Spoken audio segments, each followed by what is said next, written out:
Hello friends, welcome to my channel best knowledge. Today is my topic fundamental of nursing and with इसमें first aid की ये book है जो मैं आपके साथ शेयर करने वाली हूँ। मैंने प्रीवियस वीडियो में आपके साथ जो है community and psychology and sociology की जो प्रीवियस जो मैंने आपके साथ बुक जो है आपके साथ शेयर की थी, और आज जो मैं आपके साथ शेयर करने वाली हूँ ये है fundamental of nursing with first aid की। इसमें जो जितने भी प्रीवियस क्वेश्चन पेपर हैं वो आज मैं आपके साथ शेयर करने वाली हूँ। आगे बढ़ने से पहले अगर आप मेरे चैनल पर न्यू हैं तो प्लीज़ इस चैनल को लाइक शेयर एंड सब्सक्राइब जरूर कर लीजिएगा। जितना हो सके उतना ज़्यादा शेयर कीजिएगा और बेल आइकन को जरूर हिट कीजिए ताकि मेरी जो भी वीडियो अपलोड हो आप तक उसका नोटिफिकेशन मिल जाए। तो हम बात करने वाले हैं सॉल्ड एंड इसमें आता है nursing foundation and fundamental of nursing. Clear, इसको हम शॉर्ट फॉर्म में एनएफबी बोलते हैं जिसका फुल फॉर्म होता है nursing foundation fundamental of nursing and first aid. इसमें जितने भी सिलेबस हैं तो आप इसे अगर करेंगे इसके थ्रू तो आपके लिए काफ़ी बेस्ट रहेगी। जितने भी क्वेश्चन हैं उनके आंसर भी आपको मिलेंगे और साथ में ये गारंटेड है और ये आप कहीं से भी इसे परचेज कर सकते हैं। चाहे तो आप इसे अमेजोन से भी परचेज कर सकते हैं, मैंने आपको पहले भी बताया था। चाहे तो आप इसे बुक जो है बुक शॉप होती है वहाँ से भी इसे परचेज कर सकते हैं। इसे करने से आपको थोड़ा आइडिया भी हो जाएगा कि कौन सा क्वेश्चन पूछा है, आंसर भी क्या बनता है।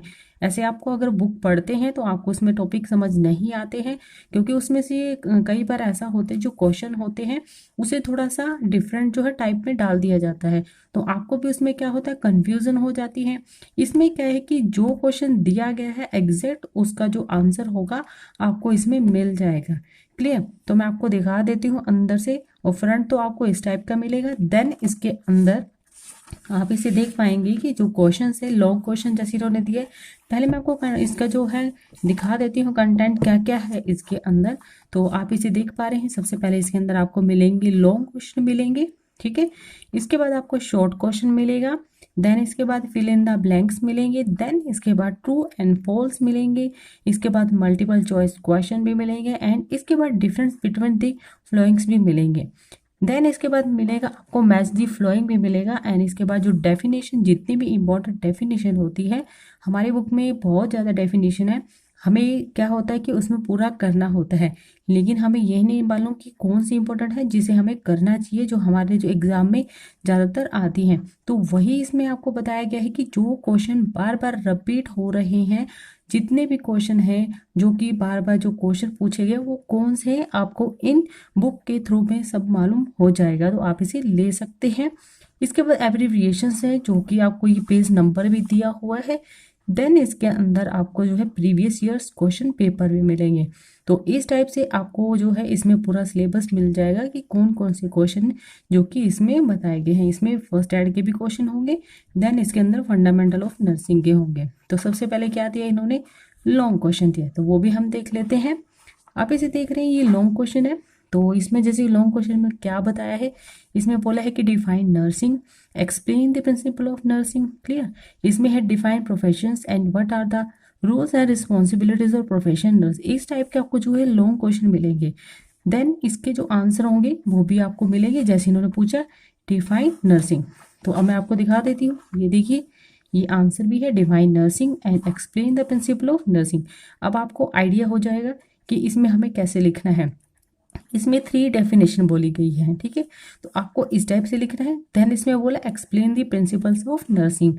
तो नर्सिंग में क्या है ये बताया गया है, सेफ्टी है, थेरेपिक एंड इसमें पूरा आपको जो है डिटेल में बताया गया है, और आप इसे देखकर भी आपको आइडिया हो जाएगा कि आपको कितनी डेफिनेशन लिखनी है। लॉन्ग क्वेश्चन का मतलब ये है कि आपसे जो है इसमें 5 मार्क्स, देन इसमें 10 मार्क्स एंड 15 मार्क्स के क्वेश्चन जो है पूछे जाते हैं। तो उसमें आपको थोड़ा सा पता भी चल जाएगा कि आपको कैसे जो है एग्जाम को अटेम्प्ट करना है और किस टाइप से आपको लिखना है, ठीक है। तो इसमें क्या बोला इन्होंने, डिफाइन नर्सिंग में क्या 3 जो इसमें डेफिनेशन थी वो इसमें बताई गई। देन इसके बाद प्रिंसिपल्स थे, इसमें शॉर्ट में बताया है कि सेफ्टी कैसी करनी है। आप इसे थोड़ा सा बढ़ा कर जितना लिखेंगे वो आपके लिए काफ़ी बेस्ट रहेगा। अगर आपको शॉर्ट में अगर लिखेंगे जैसे ये लिखा हो तो आपको मार्क्स नहीं मिलेंगे, मैं पहले ही बता रही हूँ आपको। ये सिर्फ आपको एक आइडिया दिया गया है कि आपको कौन कौन से पॉइंट लिखने हैं, देन उसके अंदर क्या क्या लिखना है, जिसे आप अपनी तरफ से भी इसे बढ़ाकर लिख सकते हैं। लेकिन आपको उतना लिखना है जो कि रियल है। ऐसा नहीं है कि उसमें अपनी तरफ से बहुत ही ज़्यादा कुछ बना बना कर लिख दिया जाए, ऐसा नहीं है। सेफ्टी मतलब आपको जो है प्रिवेंशंस करना है, किस किस चीज़ों से करना है उसके बारे में आपको बताना है, और क्यों करना है उसमें सब आपको बताना होगा। ठीक है। इसके बाद नेक्स्ट क्वेश्चन था define profession, what are the rules of responsibilities and profession nurse. ठीक है, इसमें क्या डेफिनेशन दिया गया है, सबसे पहले आप देख पा रहे हैं। इसमें डेफिनेशन देने के बाद इसमें क्या बोला है कि जब अगर पूछा जाए डिफाइन प्रोफेशंस, मतलब आपको डेफिनेशन लिखनी होगी। ठीक है, ये नहीं है कि प्रोफेशंस के बारे में लिख दिया, डेफिनेशन लिखनी है, इसके रूल्स हैं और इसमें है रिस्पॉन्सिबिलिटीज। आप भी देख पा रहे हैं प्रोफेशनल्स के बारे में इन्होंने थोड़ा सा एक्सप्लेन किया। देन इसके बाद जो इसमें बोला कि इसकी जो रिस्पॉन्सिबिलिटीज है वो कैसे करोगे आप। ठीक है, वो आपको बताना है care giver, advocate and critical thinker, teacher, communicator, manager, researcher and rehabilitators. ठीक है, इस टाइप के जो पॉइंट्स हैं आपको लिखने हैं। देन इसमें आपको जो है अच्छे से एक्सप्लेन करना होगा।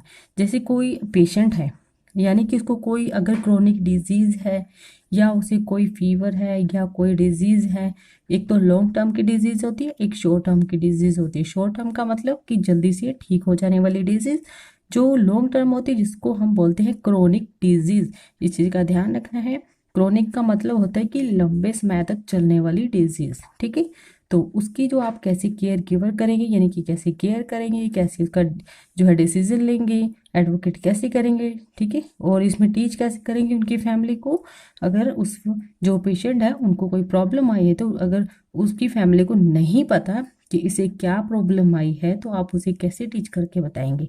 ठीक है, इसके बाद आता है रिहैबिलिटेटर का मतलब होता है कि जो पेशेंट है जिस चीज़ से वो परेशान है, डिजीज़ है, ठीक है, उसके जो है उसे उसी कंडीशन में वापस लेके आना जिस कंडीशन में पेशेंट पहले था। तो इस टाइप के आपको जो है इसके अंदर क्वेश्चन मिलेंगे, और जिसमें आपको जो है आंसर भी करना होगा। और कम्युनिकेटर, जिसमें गुड कम्युनिकेटर होना चाहिए, किससे, नर्सिंग प्रैक्टिस में, यानी कि उसे नॉलेज होनी चाहिए हर एक चीज़ के बारे में कि वो कैसे इसमें कर रही है, कैसे करना है उसको।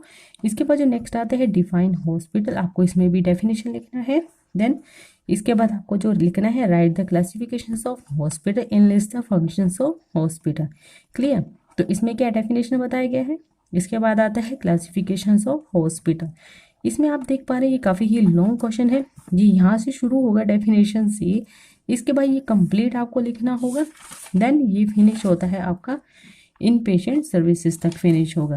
क्लियर, ये जो क्वेश्चन है 20 मार्क्स का है।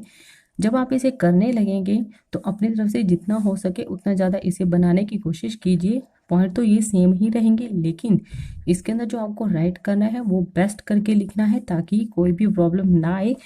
जैसे इन्होंने पूछा कि इसमें डेफिनेशन, देन इसके बाद है classification of hospital on the basis of size and bed strength according to size. ठीक है, स्मॉल साइज हॉस्पिटल के बेड्स कितने होते हैं, 100 और लेस बेड्स। इसमें आता है मीडियम साइज हॉस्पिटल, उसके बारे में आता है 101 to 300 बेड्स। इसके बाद जो लार्ज साइज हॉस्पिटल के जो बेड्स होते हैं वो होते हैं 301 to 100,000 बेड्स होते हैं। इसके बाद आ जाता है नेक्स्ट आता है, ये है क्लासिफिकेशंस ऑफ हॉस्पिटल। इसमें इन्होंने 3 चीज़ें पूछी, डिफाइन, इसमें आपको डेफिनेशन लिखना होगा। इसके बाद आता है क्लासिफिकेशंस ऑफ हॉस्पिटल, ये आपको लिखना होगा कंप्लीट। इसके बाद इन्होंने पूछा कि फंक्शंस ऑफ हॉस्पिटल। ठीक है, फंक्शंस क्या है हॉस्पिटल के वो आपको बताना है। ठीक है, तो उसी हिसाब से आपको लिखना है, इसी हिसाब से आपका ये 15 मार्क्स का, ये 20 मार्क्स का क्वेश्चन जाएगा।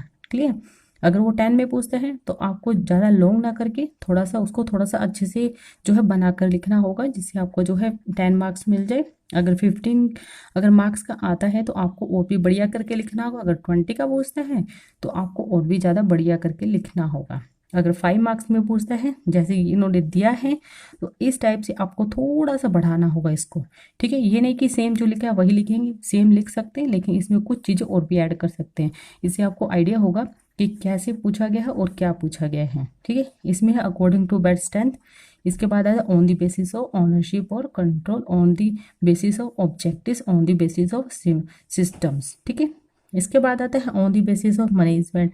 अब यहाँ तक ये क्वेश्चन जो फिनिश होता है क्लासिफिकेशन हॉस्पिटल का, यहाँ तक फिनिश हो जाता है। देन इसके बाद जो आता है फंक्शंस ऑफ हॉस्पिटल।